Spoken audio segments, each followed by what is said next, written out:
bienvenue sur TV Touraine. Aujourd'hui, nous sommes présents à Amboise, entre notre studio mobile. Vous êtes un de nos premiers invités dans cette nouvelle structure. À quelle occasion on vous invite dans notre studio et pouvez-vous vous présenter?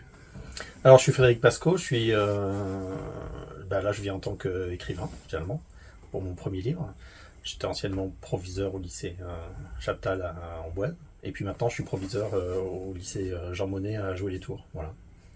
Alors, pour la petite histoire, on vous a déjà interviewé à l'occasion de différents événements au lycée Chaptal, entre autres sur le parti caritatif pour aider les familles ukrainiennes, Voilà. entre autres.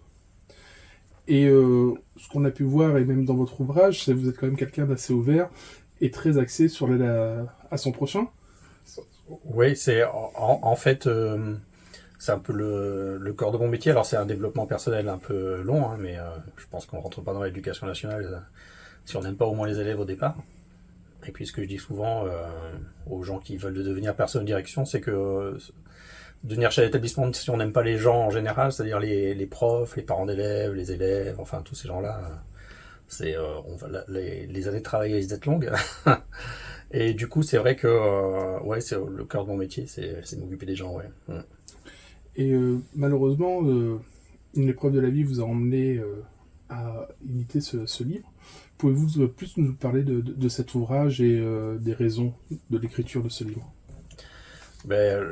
L'origine le contenu du livre, ça raconte les premières semaines, mois, et même il y a une petite ouverture sur plusieurs années plus tard, après la mort de mon fils Elvin, qui est donc né en juin 2003, et puis qui est mort peu avant Noël de la même année, un peu moins de 6 mois, et un peu plus de 6 mois, et donc j'ai passé beaucoup de temps à aider sa maman. Enfin, en tout cas, je me suis placé assez rapidement. Comme j'explique dans le livre, on se retrouve dans des stratégies pour essayer de franchir ce genre d'événement autant bien que mal, quoi. Moi, de ma nature, de par ma nature, je me suis placé dans l'aide. Et du coup, j'ai beaucoup aidé ma femme, enfin la mère de mon fils. Et puis j'avais on avait déjà une fille, donc voilà, il s'agissait d'accompagner tout le monde un peu dans le deuil. Et puis les années passent, on se lance dans d'autres choses, etc. Et puis un jour, on se rend compte que on a un peu oublié de s'aider soi-même, quoi. Donc grâce à des personnes de bonne volonté, des personnes aimantes, on finit par se laisser convaincre d'aller voir un psychologue. Et puis là, on commence à mûrir, à comprendre. Il y a des choses qui reviennent, même si on n'oublie évidemment jamais. Hein, c'est pas mais il y a le besoin enfin, pas de comprendre, parce que ça on a compris, mais le besoin d'accepter complètement. Parce que même si on laisse paraître devant les gens qu'on n'a pas de problème ou qu'on a accepté la situation, pour autant, il y a un travail de fond à faire tout le temps. Le paraître est souvent dans notre société une vitrine qu'on laisse aux gens, et son mal-être, on l'oublie, on essaye de le cacher. Et l'étape, comme vous le dites, de passer le cap est assez difficile. Bah oui, c'est difficile parce que en plus, on est quand même dans. Oui, c'est ça. On est dans une société où le fait d'être mal, c'est considéré comme une faiblesse. Et or, c'est un état de fait. Et chacun après, avec ses propres outils, ses qualités, ses défauts, l'aide des rencontres, et puis avec ses capacités personnelles, qui sont différentes pour chaque personne, évidemment, qui sont ni mieux ni moins bien, parce que chacun vit un deuil, construit une résilience pour essayer de vivre, de continuer au mieux, quoi. De continuer à vivre, en fait. Et comme vous l'évoquiez, vous êtes, on va dire, en quelque sorte réfugié dans certaines choses, aider les gens, et pour peut-être masquer ce mal-être. Oui, beaucoup mon travail, comme j'ai quand même quelques prédispositions d'hyperactivité, donc c'est vrai que travailler beaucoup, ça permet d'occulter certaines choses qui sont difficiles à accepter. Et puis après, je me suis engagé dans d'autres choses comme la photographie, etc. Et puis la création, c'est vrai que c'était aussi un manque de... je pensais que c'était un manque de temps, mais en fait, on en trouve si on veut vraiment. Et puis c'était aussi, j'avais très peu confiance en moi sur ma capacité à écrire, parce que moi je suis mathématicien de formation et je peux pas vraiment dire que mes résultats dans les matières littéraires me soutenaient quand j'étais élève, quoi. Pour ce qu'on a lu de votre ouvrage, vous en êtes très bien sorti. Oui, bah après c'est pareil, hein, il y a plein de choses qui viennent avec la maturité. Hein, voilà, d'abord accepter ce qu'on est, et puis réfléchir, construire, s'apaiser. Je pense que enfin, pouvoir produire des choses, écrire, etc. Il faut faut d'abord créer la confiance en soi avant tout, et là pareil, hein, chacun écrit ce qu'il peut, comme il peut ou comme il veut. Enfin, en tout cas, je pense que tout le monde peut. Enfin voilà, j'imagine que tout le monde peut écrire. C'est mon côté optimiste. Hein, je pense que tout le monde peut tout faire. Hein. Enfin, après, voilà, on peut pas tous couvrir sans mettre en 10 secondes, mais je pense que voilà, avec du travail et puis de la confiance en soi, on peut arriver à créer dans certains domaines. Oui. Et l'écriture de cet ouvrage vous a aidé, vous a permis de vous, si on peut dire, vous reconstruire un tout petit peu ou de franchir un cap? Ouais, j'ai vraiment franchi un cap, c'est-à-dire que en fait, donc j'ai travaillé avec ma psychologue, on a avancé sur ce sujet-là et avec beaucoup d'autres, hein, parce que c'est aussi l'occasion de sortir du puits certaines difficultés qu'on avait pas repérées de son enfance ou de son adolescence. Mais en tout cas, oui, ça m'a permis de me recentrer sur ce sujet-là, de rassembler ce qui était un peu éparpillé partout, et puis d'écrire, et puis de passer un cap peut-être. Ça c'est certain, de me dire que bon, je pense avoir fait la paix, et puis ça m'a permis d'inscrire aussi dans ce livre, il s'inscrit aussi dans ma démarche de vouloir aider les gens, quoi. C'est-à-dire que je prétends pas que ce livre va soigner ou aider tout le monde ou n'importe qui, mais voilà, si ça peut être un outil qui peut apporter quelque chose aux gens, ben, c'est vraiment ce qui me... Enfin, ça serait l'accomplissement. Et je sais déjà, parce que j'ai eu des retours de personnes dont certaines paroles m'ont bouleversé d'ailleurs. Hein, voilà. Et malheureusement, sur le type d'événement que vous avez vécu, la perte d'un enfant, un jeune enfant, il n'y a pas de remède miracle ou situation miracle. Chaque cas est vraiment spécifique, mais par contre, votre ouvrage peut donner des pistes aux personnes pour pouvoir se reconstruire et elles aussi peut-être franchir le cap. Oui, c'est exactement ça en fait. L'idée, c'est quand j'écris ce livre et ce que j'essaie de faire passer comme message, c'est que il n'y a pas de règle en fait, et que il n'y a pas un bon deuil et un mauvais deuil. C'est comme il n'y a pas une bonne manière d'accompagner les gens dans le deuil, et il n'y a pas une mauvaise manière d'accompagner les gens dans le deuil. La bonne manière, c'est d'être soi-même. Voilà. Disons que s'il y avait une mauvaise manière, c'est d'essayer de pas être, voilà, de se trahir soi-même à la fois dans son propre deuil, mais aussi dans la manière dont on aide les gens.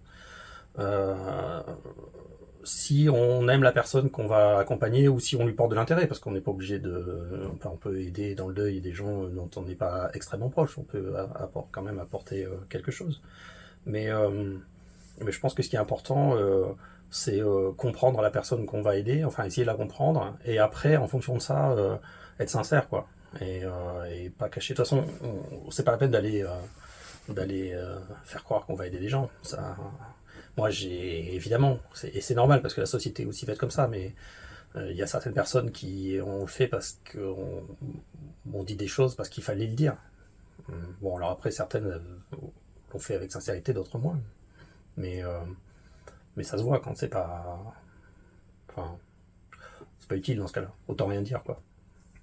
Votre ouvrage peut être utile aux personnes comme aux parents, ou aux personnes qui ont perdu quelqu'un, un être cher, un être proche, ou les personnes qui les entourent.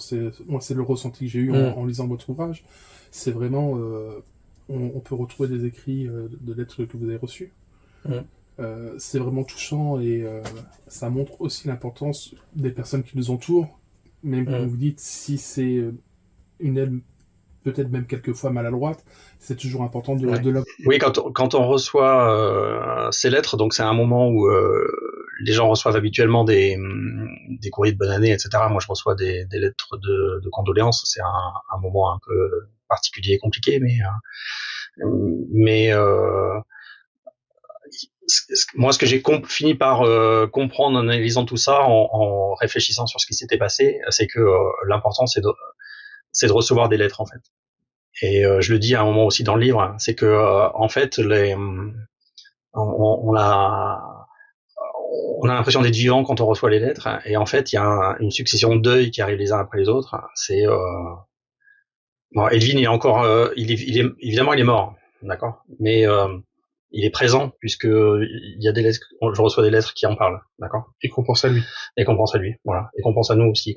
Et mais c'est pas ça la vie en fait. La vie, c'est que tout le monde reprend ses activités normales, et c'est normal. Enfin, je veux dire, c'est logique. Faut bien continuer à vivre. Et du coup, vous parliez de lettres quelquefois maladroites, mais ça reboucle sur ce que je disais tout à l'heure. Il y a pas de, au fond, quand on les reprend derrière, il y a pas de maladresse. Alors quelqu'un qui est extérieur va peut-être voir des choses maladroites écrites dedans, mais quand on les reçoit, on est touché. Donc et quand on les relit après, on arrive, à travers ce qu'on pourrait penser comme être des maladresses, on arrive à trouver la sincérité qui va avec, parce que on comprend aussi que les personnes qui écrivent veulent pas blesser, etc., et cherchent à trouver un équilibre, voilà. Et c'est déjà difficile de dire les mots en direct, alors les écrire, ça reste. Enfin, les gens pourront les relire. Si on a dit quelque chose un peu maladroit, bon, finalement, quelques minutes après, c'est autre chose. Quand on a écrit, c'est écrit, quoi. C'est-à-dire que, mais il n'y a pas dans la sincérité, il n'y a pas de maladresse au fond. Du coup, pour vous, le but profond de cet ouvrage, c'était une sorte de thérapie pour vous, ou aussi de donner, alors, si on peut dire, une sorte de modèle, entre guillemets, même s'il n'y a pas de mode précis pour sortir du deuil et avancer, quel était le but? Alors, d'abord, au moment où je l'écris, au début, où j'ai envie de l'écrire, c'est une sorte d'impulsion. C'est-à-dire que, en fait, pour des raisons un peu compliquées à expliquer, je me suis retrouvé en arrêt maladie à ce moment-là, et en fait, j'ai repensé à ça, j'ai ressorti les lettres, et d'un seul coup, il y a une espèce d'écriture qui est arrivée, et d'espèce de flow, et de flow de pensée, de paroles, d'envie d'écrire, et j'étais presque obligé. D'ailleurs, c'est comme ça finalement que j'ai trouvé un style qui m'a convenu aussi, c'est que chaque phrase est assez sèche, parce que chaque phrase elle dit ce qu'elle a à dire, terminé. Voilà. Et donc au début je l'ai écrit pour ça, c'est quelque chose qui est sorti. Et après c'est quelque chose que j'ai écrit en 2019, donc ça fait quand même que j'ai commencé à écrire en 2019. Donc ça fait quand même assez longtemps. Et donc il y a certaines parties d'ailleurs qui sont pas retravaillées du tout, qui sont telles quelles. Après il y en a d'autres qui sont retravaillées, etc. Mais après je l'ai posé dans un coin, je l'ai repris, etc. Et après, comme parallèlement je faisais ma thérapie personnelle, et que j'ai pu mettre de la distance, y compris par rapport à mon écrit, c'est là que je me suis dit que j'espérais que ça puisse aider des gens aussi. Donc c'est là où j'ai commencé à chercher un éditeur, parce que je me suis dit peut-être que ça va intéresser quelqu'un, et peut-être que ça va me permettre de transmettre ce message, qui est que effectivement la limite, la seule règle, c'est qu'il n'y en a pas pour gérer un deuil, quoi. Voilà. Et que c'était j'ai essayé d'en faire, sur la fin en tout cas, enfin j'espère que ça va être ressenti comme ça, mais aussi un ouvrage de déculpabilisation. Moi je suis quelqu'un qui suis très attaché à la liberté, et on n'a pas à dire aux gens comment ils doivent faire leur deuil. Quelqu'un qui va être par exemple extrêmement joyeux, enfin, ou qui va beaucoup s'amuser, ou qui va faire beaucoup de blagues, ou qui va trouver, parce qu'il a besoin de ça, c'est ça sa manière de traverser l'épreuve, mais pourquoi pas à la limite. Alors évidemment on va dire oui, mais il vient de perdre son enfant, il est joyeux. Si c'est ça qui lui permet de survivre, parce que la première question qu'on se pose, c'est ça. Moi, il y a certains virages, quand je revenais de bosser, je me demandais si j'allais vraiment les prendre ou pas, quoi. c'est ça la réalité du début, enfin au moins du début du deuil. Et comme on l'évoquait tout à l'heure en tout début de l'interview, dans notre société, on a tendance à donner des faux semblants, de montrer à tout le monde que tout va bien. Et comme vous avez dit, être faible suite à même un événement dramatique comme ça, des fois ça peut être très mal interprété. Ah ben oui, je donne il y a un exemple dans mon livre qui en parle, l'inspection. Quand l'inspectrice vient et m'explique que finalement elle finit par écrire que on voit que je suis pas je sais plus comment elle dit ça, mais que je suis pas sûr de moi dans mon travail, alors qu'elle vient m'inspecter 3 mois après la mort de mon fils. Évidemment que je suis pas sûr de moi. Ça fait juste 4 ans que je fais ce boulot, enfin 4 ans et demi, quand elle vient m'inspecter, donc je suis sûr de moi dans ce que je fais, professionnellement. Mais je suis à 3 mois après la mort de mon fils, donc forcément que je suis pas aussi en maîtrise que je suis habituellement. Enfin, je suis revenu en maîtrise très rapidement après, et puis j'ai pas fait d'erreur non plus pendant cette période-là, mais je veux dire, j'ai trouvé ça extrêmement violent, parce que dire à quelqu'un qui vient de perdre son enfant qu'il a pas l'air sûr de lui, Hormis votre histoire personnelle, votre ouvrage met aussi en avant ce qu'on peut retrouver sur des cas similaires dans notre société actuelle, comme vous venez de l'évoquer, ce type de problématique, où la personne est en deuil et la société n'est pas du tout, ne prend pas forcément en compte ce type de problématique, où la personne n'est pas à 300% sur son travail comparé à d'habitude. Oui, c'est toujours le problème enfin, c'est pas lié que au deuil, c'est que on est quand même dans une société qui est fondée sur la performance, et c'est vrai qu'on a tendance à mal évaluer les gens qui sont pas dans cette dynamique-là, soit de manière générale, soit de manière temporaire. Or, c'est pas la performance des gens qu'on mesure le fait que ce soit des gens bien ou pas, et c'est ce que j'explique à mes élèves. Moi, j'essaie d'apporter ma petite pierre à leur édifice pour qu'ils deviennent des gens bien. Voilà, j'espère que je les accompagne dans cette direction-là, mais c'est pas parce qu'ils ont...